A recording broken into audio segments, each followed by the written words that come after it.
nagbabalik sa ating panibagong vlog. So ngayon guys, nandito tayo ngayon sa Kawasaki Crib Tagum. Dahil balita ko, maraming big bike nila yung naka-promo. Kaya naman, iisa-isahin natin yung bawat SRP, down payment at monthly installment. Kaya naman tara, samahan yung ikutan yung mga big bike nila. Let's go! So dito na muna tayo guys mag-umpisa kay Kawasaki Z1000R. So meron po silang isang unit dito na naka-display. So for this month guys, meron po siyang updated price na 710,000 kung bibilhin niyo po ng cash. Tapos kung gusto niyo naman ng hulugan, yung down payment niya po 284,000 at monthly for 3 years na 21,537. At syempre meron din po kayong bracket na mapagpipilian like 12 months up to 36 months. Ayan. So free registration and TPL insurance, open for bank financing. So, kung interested po kayo dito guys, ayan. So, this one guys is na-review ko na. So, kung gusto nyo po ng detailed review ko nito, check nyo na lang din po sa aking YouTube channel. So, ito pong si Kawasaki Z1000R ay naka-inline 4-cylinder, dual disc brake sa front with Brembo pot caliper, inverted telescopic fork suspension na din siya. Then, pagdating dito guys, sa suspension niya sa likod is adjustable na kasi nga po naka-all-ends na siya. Ayan. So, sa likod naman, single disc, ayan. And of course, napakaganda din po ng tunog nito kasi nga naka-inline 4 na siya. Pero kung naghahanap po kayo ng sports bike, kasi this one guys is sports naked bike, meron din silang available na sports bike. So, ito yung kanilang sports bike guys, si Kawasaki ZX-10RR. Ayan. So, ito yung motor ni Katagumpay before, no? Pero binenta niya na yon. So, kung naghahangad po kayo ng ganitong motor or gusto nyo itong motor na to, meron po siyang updated price guys na, ayan, 1,550,000 pesos kung cash. Pero kung gusto nyo ng hulugan, yung down payment is 465,000 pesos at monthly for 3 years na 53,475. Pero kung gusto nyo guys ng 1 year or 2 years na monthly, meron din po silang bracket dyan. Next, free registration and TPL insurance po siya at saka open din po siya for bank financing. So, ito po si Kawasaki ZX-10RR. So, again, inverted sa front, dual disc brake, LED na po yung headlight. Meron na din siyang wind visor for better aerodynamics. Ayan guys, tapos ito yung tank niya guys, napakalaki na. So, sa long ride, hindi na kayo mabibitin, no? And at the same time, napaka-fuel efficient din po nito kasi nga po FI na siya. Pagdating sa likod, single disc. And yung kanyang brand sa tire guys is Super Corsa. Ayan, Diablo. Tapos meron siyang bigger tire sa likod. So sa mga cornering, ayan, hindi na kayo mabibitin kasi napakakapit po ng gulong nito. Next, kung naghahanap po kayo ng kapatid ni Kawasaki Z1000, meron din po silang available dito guys na Z900 standard version. Ito guys is na-review ko na din, no? Na full review ko na to. So, check nyo po sa channel ko kung gusto nyo po ng mas detailed review. Anyway, sa price niya guys, meron po siyang price update na 566,500 kung cash. Tapos kung gusto nyo ng hulugan, down payment is 226,600. At meron po siyang monthly for 3 years na 17,184.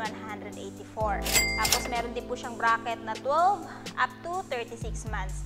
And free registration and TPL insurance din to. At open din po ito for bank financing. So this one guys is bagay na bagay sa mga lady rider kagaya ko kasi nga napakababa lang ng seat height nito at saka kumpara sa ibang big bike, magaan tong isang to guys. So, same lang naman din sila guys, naka-inline 4-cylinder, so napakaganda na din po ng engine sound nito. At meron na din po kayong mapaglalagyan ng guard dito, crash guard, para po maprotektahan yung body nito if ever, wag naman sana no, sa tumba-tumba. So, dito tayo guys sa mga motor na, ayan, this one guys is Kawasaki Z650. At naka-promo daw ito ngayon. From 433, 349 na lang. Meron din silang available dito na Vulcan Vaquero, no? So, this one is naka-V-twin with 1,700cc ay nakalagay dito sa kanyang engine, no? So, ito guys ay merong updated price na, ayan, 1 million. Tapos kung gusto nyo ng hulugan, down payment is 400,000. Monthly niya sa 3 years ay 30,333. So, sa mga mahilig dyan sa ganitong klaseng big bike, ayan guys, meron silang available dito, ano? Ayan yung itsura niya. Stig, parang big bike ni Undertaker, no? Ayan. Bagay ito sa mga malalaking tao. Meron din po siyang compartment dito, no? Dalawa. So, no need na kayo magpakabit ng mga accessories na compartment kasi meron na siya built-in dito na dalawang compartment, no? So, next, ayan, meron din silang available dito na Kawasaki Vulcan Custom 900. Ayan, nasa engine niya. So, ito po yung looks niya, guys. Ito yung looks niya. Ayan.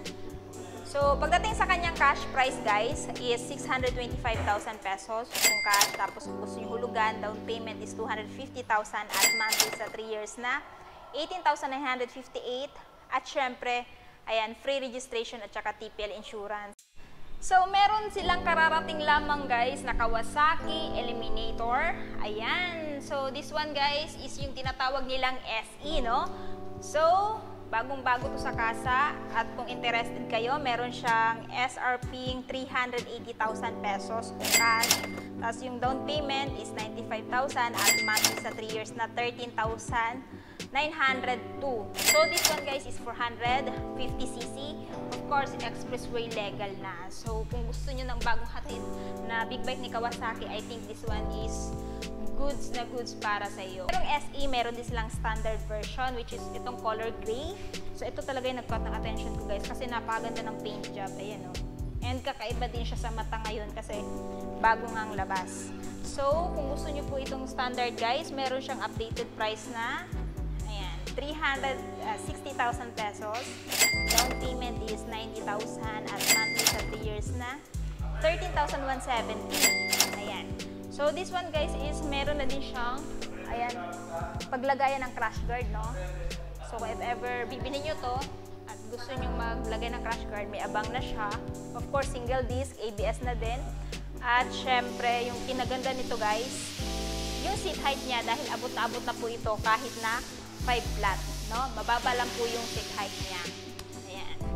So, ito po yung itsura niya sa front and sa kilid.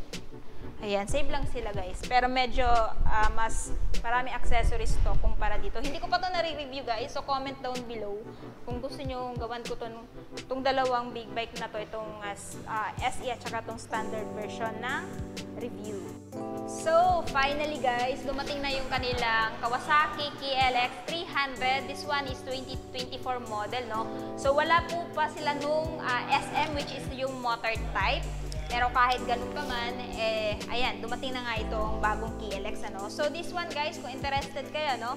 Meron po siyang updated price na 315,000 pesos kung kukunin nyo ng cash. Tapos kung gusto nyo ng hulugan, ang down payment is 40,000 plus at yung monthly sa 3 years ay 13,864.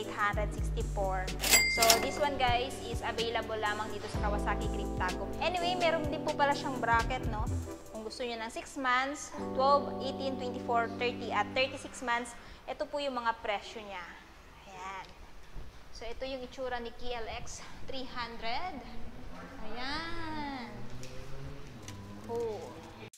Ayan, sa mga naghahanap ng Kawasaki KLX 150 2023 model, na-review ko na din to, guys. And this one ay merong updated price na, ayan, 134,900. Guys. Tapos kung gusto niyo ng hulugan, down payment is 15,000 at monthly sa 3 years na 6,040 pesos. So, sa Kawasaki KLX 150 ay mayroong color combination, sky blue, orange, white, black.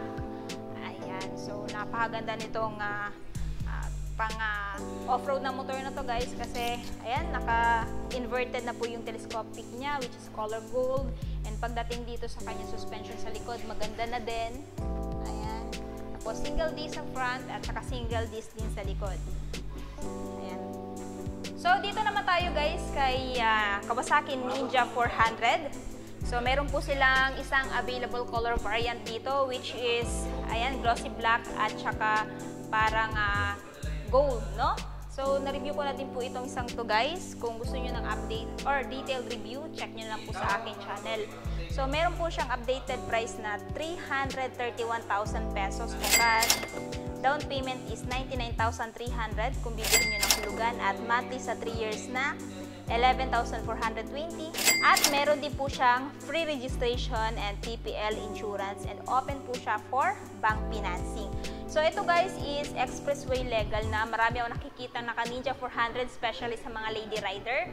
Pero kung gusto niyo po talaga na galing kayo sa di-clutch na motor na medyo big yung itsura at gusto niyo mag-upgrade, I highly recommend this one kasi nga napaka-friendly din ito sa mga beginners. Ayan. So ito po yung looks niya. So, obviously, naka-LED yung kanyang headlight. Naka-single disc siya sa front with Nissan caliper. Sa likod, single disc pa rin. Yung tail niya guys is naka-LED pero yung turn signal niya is naka-bulb type. Next, meron din po silang available dito na classic na Kawasaki Z900 RS. Ayan guys. So ito guys ay merong updated price na 664,000 pesos kung bibilhin nyo ng cash. Ang down payment niya is 199,200 at monthly for 3 years na 22,908 pesos. So kung mahilig po kayo sa classic na motor, this one is bagay na bagay po sa inyo. And I think na test ride ko na yung yung older brother nito and talagang maganda yung hatak at saka yung power niya guys, no? Talagang maiiwan talaga yung kaluluwa nyo pag tinry nyo to, especially sa first gear. Ayan. So, of course, kahit na classic siya guys, napaka-modern niya na dahil nga naka-LED yung headlight niya, turn signal is naka-LED, inverted na din yung telescopic fork suspension niya, at naka-dual disc brake sa front. Sa likod naman is naka-single disc. Ayan guys. So, eto na guys, yung Kawasaki Z900 SE. So, kanina, nabanggit ko yung presyo ng standard version. Ito guys is yung SE na mismo, no? Na-review ko na din to guys. So itong si Kawasaki Z900 SE guys ay merong updated price na 618,000 pesos kung cash. Tapos kung gusto nyo naman ng hulugan, yung down payment is 247,200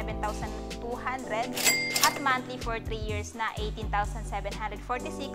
At syempre, again, free registration and TPL insurance and open for bank financing. Kawasaki ZX25R standard version guys.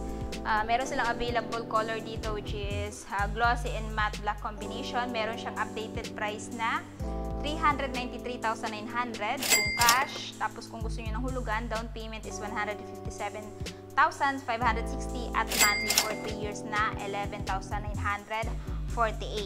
So, ito yung tinatawag nilang the Screamer kasi nga kahit na siya ay 250cc, napakaganda po ng engine sound niya dahil siya po ay naka-inline 4-cylinder. Pero this one guys is standard version, ano? So, inverted po yung telescopic niya sa front, single disc, ayan, Kawasaki, yung kanyang piston pot caliper, and meron din po siyang abang dito for crash guard. Next, kung gusto niyo naman po yung high-end nitong si Kawasaki ZX25R, meron din po sila, no? Same lang din sila ng pangalan, ZX25R, pero high-end lang po itong isang to. Mas marami po siyang features kumpara dito. So, ayan, na-review ko na to guys. Check nyo na lang po yung detailed review sa aking channel. And na-review ko na din to. So, malalaman nyo po doon yung difference ng dalawa. Ito po guys ay merong updated price na 428,900 kung cash. Ayan, kung gusto nyo ng hulugan, ang down payment is 171,560 at monthly for 3 years na 13,010 pesos. Ito, City Bajaj 125. So, this one is meron silang color variant available na blue, yan, silver at black combination. Meron po siyang updated price na 58,700 kung cash. Tapos kung gusto nyo ng hulugan, yung down payment is 4,520 at syempre yung monthly sa 3 years ay 2,779. Ito guys ay maganda pang araw-araw, pang negosyo at pang hanap buhay kasi pwede nyo po ito mapag-mountan ng sidecar. May abang na din po kasi siya dito, no? Kung if ever gusto nyo po itong pang pasada. Ayan. Pero kung naghahanap po kayo ng higher displacement, meron din po silang, ayan, City Bajaj 150 which is color maroon, no? So, updated price is, ayan, 67,500 at monthly for 3 years na 3,184 at syempre hindi mawawala yung kanyang down payment na 5,198 pesos. So yun na guys, natapos na nga natin ikutan yung mga big bike ni Kawasaki. Ano yung masasabi nyo sa presyo ng mga big bike nila? Sulit pa ba sila this year 2023? At ano yung big bike nila yung natitipuhan yung bilhin? I want to know your thoughts below. And syempre, kung bago pa lang kayo sa channel ko at hindi pa nakapag-subscribe, huwag kalimutan mag-subscribe para ma-notify kayo once may bago tayong upload. So yun guys, hanggang dito na muna tayo. Ride safe and peace out!